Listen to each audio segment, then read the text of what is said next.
নমস্কার, আমি অভিষেক sir. Daily GK practice সেশনের আজ ক্লাস নাম্বার 26। তো প্রিভিয়াস যে হোমওয়ার্ক কোশ্চেন ছিল, বায়োগ্যাস এর প্রধান উপাদান কি? এর উত্তর হবে মিথেন।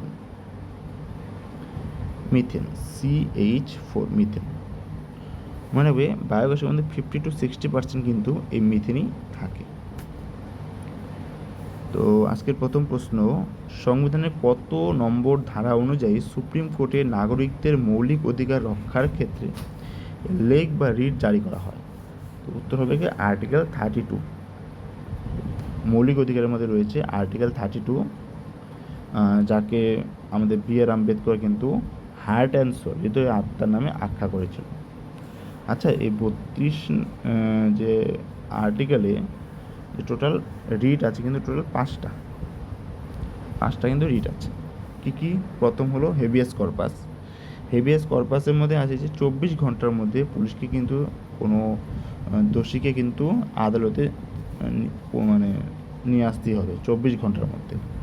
2 নম্বর বলছে যে ম্যান্ডামাস, যে সরকারি সংস্থা তাদের কিন্তু আইন পালন করতেই হবে, মানে এটা করতেই হবে, এটা কিন্তু নির্দেশ আছে ম্যান্ডামাসে। 3 নম্বর হলো প্রোহিবিশন। কি?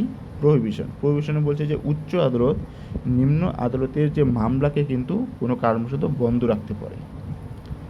4 কোয়ারেন্টো বলছে যে কোনো ব্যক্তি তার সরকারি পদে যে যোগ্যতা কিন্তু তার সঠিক পালন করতে হবে, না হলে কিন্তু যাচাই করা যেতে পারে। আর 5 নম্বরে আছে হলো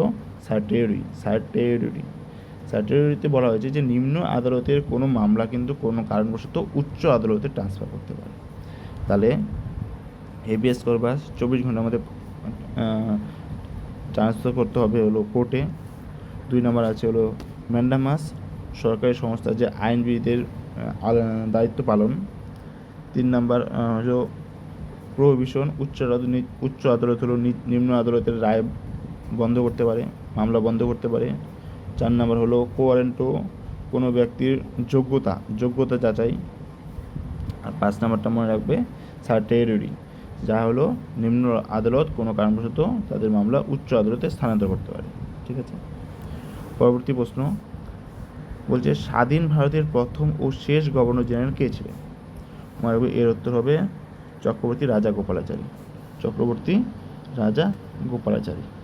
আচ্ছা, মনে রাখবে আমরা যদি কিছু পুরনো কথাতে যাই, তাহলে আমাদের বাংলার প্রথম গভর্নর কে ছিল? মনে রাখবে বাংলার প্রথম গভর্নর যদি বলি, সে ছিল লর্ড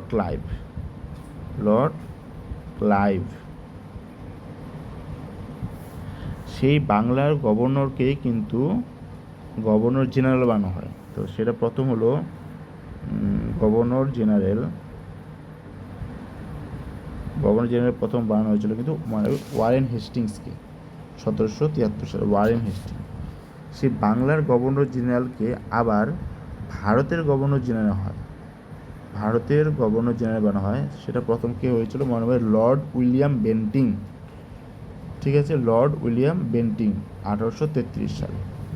তারপর সেই ভারতের গভর্নর জেনারেলকে উঠিয়ে দিয়ে তার কিন্তু ভাইসরয় আনা হয়েছিল। আর এই ভাইসরয় ছিল হলো মনে রাখবে প্রথম কী ছিল? লর্ড ক্যানিং। ঠিক আছে, এটা কিন্তু জেনে রাখবে। পরবর্তী প্রশ্ন, এশিয়ার ডিমের ঝুড়ি কোন রাজ্যকে বলা হয়? মানে এর উত্তর হবে অন্ধ্রপ্রদেশ। ভারতের যে অন্ধ্রপ্রদেশ আছে তাই কিন্তু ডিমের ঝুড়ি বলা হয়। আচ্ছা, বারুদ তৈরিতে নিচের কোনটি ব্যবহৃত হয়? বারুদ তৈরিতে মনে রাখবে এর উত্তর হবে পটাশিয়াম নাইট্রেট। সংকেত কি মনে রাখবে? KNO3। ঠিক আছে, এখানে কাট করলেও লাগে, কিন্তু পটাশিয়াম নাইট্রেটটাই ইম্পর্টেন্ট বেশি, মানে প্রায় 75% কিন্তু পটাশিয়াম নাইট্রেটই লাগে। পরবর্তী প্রশ্ন, কোন পঞ্চবার্ষিকী পরিকল্পনার সময় ভারতের সবুজ বিপ্লব গ্রিন রেভলিউশন হয়? মনে রাখবে এর উত্তর হবে তৃতীয় পঞ্চবার্ষিকী পরিকল্পনা। আচ্ছা, তৃতীয় পঞ্চবার্ষিকী পরিকল্পনা কবে হয়েছিল, মানে কত সালে? মনে রাখবে 61 1961 থেকে 66 পর্যন্ত এই তৃতীয় পঞ্চবার্ষিক পরিকল্পনা হয়, আর এর মাঝেই এই গ্রিন রেভলিউশনটা কিন্তু হয়ে থাকে। আচ্ছা,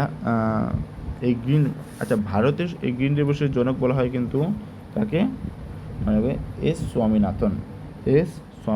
আচ্ছা, এস স্বামীনাথনকে মনে রাখবে 2024 সালে তার মৃত্যুর পর মরণান্তর ভারতরত্ন পুরস্কার কিন্তু দেওয়া হয়, ভারতরত্ন পুরস্কার। আর যদি সারা বিশ্বের কথা বলি তাহলে মনে রাখবে বিশ্বে কিন্তু নরম্যান বোরলককে কিন্তু এই গ্রিন রেভলিউশনের জনক বলা হয়। ঠিক আছে, মনে রাখবে নরম্যান বোরলককে কিন্তু এর জন্য কিন্তু 1970 সালে নোবেল প্রাইজও দেওয়া হয়ে থাকে। পরবর্তী প্রশ্ন, নীতি আয়োগ কবে গঠিত হয়? মনে রাখবে এর উত্তর হবে 1 জানুয়ারি, ঠিক আছে, 1 জানুয়ারি 2015 সালে।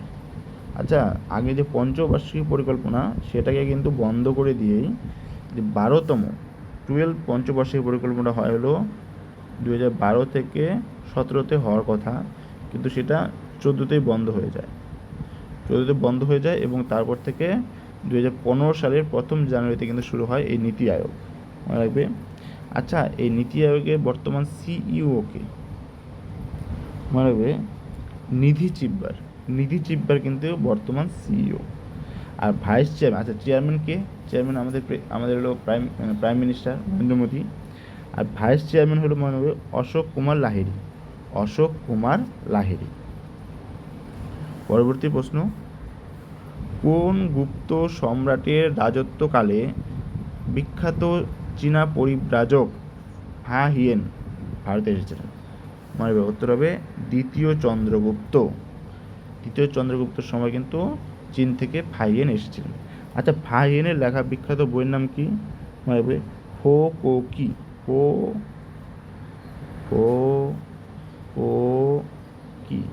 ফা হিয়েনের লেখা বিখ্যাত বইয়ের নাম। আচ্ছা, পরবর্তী প্রশ্ন, ভারতের কোন রাজ্যে বিখ্যাত নৌখাই ফেস্টিভ্যাল, খুবই ইম্পর্টেন্ট, নৌখাই ফেস্টিভ্যাল কিন্তু কোন রাজ্যে পালিত হয়? মনে রাখবে এর উত্তর হবে কি উড়িষ্যা। এই ফসল কাটার উৎসব কিন্তু এটা নৌখাই ফেস্টিভ্যাল। ঠিক আছে, পরবর্তী প্রশ্ন, ভারতের সংবিধানের যুগ্ম তালিকা যে কনকারেন্ট লিস্টে আছে এর ধারণা কোন দেশ থেকে নেওয়া হয়? মনে রাখবে এর উত্তর হবে অস্ট্রেলিয়া থেকে কিন্তু নেওয়া হয়। আচ্ছা, ভারতের 3টি তালিকা আছে, এক হলো স্টেট, সেন্ট্রাল আর হলো কনকারেন্ট। এই কনকারেন্টে আছে কিন্তু টোটাল কয়টি আছে? 52টি, আগে 47টি ছিল। সেন্ট্রালে আছে 100টি, আগে 97 ছিল। আর স্টেটে আছে 61টি। ঠিক আছে, পরবর্তী প্রশ্ন, লাস্ট প্রশ্ন, কোন সংশোধনী আইনের মাধ্যমে ভারতীয় সংবিধানে ধর্মনিরপেক্ষ শব্দটি যোগ করা হয়? মনে রাখবে এটা আর্টিকেল 42 কত সালে হয়েছিল? 1976 সালে। এই 3টি শব্দ যুক্ত করা হয় কিন্তু। ঠিক আছে, কী এছাড়া হলো ধর্মনিরপেক্ষ, এছাড়া হলো সমাজতান্ত্রিক ও সংহতি। ঠিক আছে, তো এবং আজকের হোমওয়ার্ক প্রশ্ন, বিখ্যাত পুনা চুক্তি 1932 সালে যেটা হয় কোন 2 নেতার মধ্যে স্বাক্ষরিত হয়? তো এর উত্তর তোমরা কমেন্ট করে জানাবে। তো আজকের ক্লাস এই পর্যন্তই রইল। Thank you.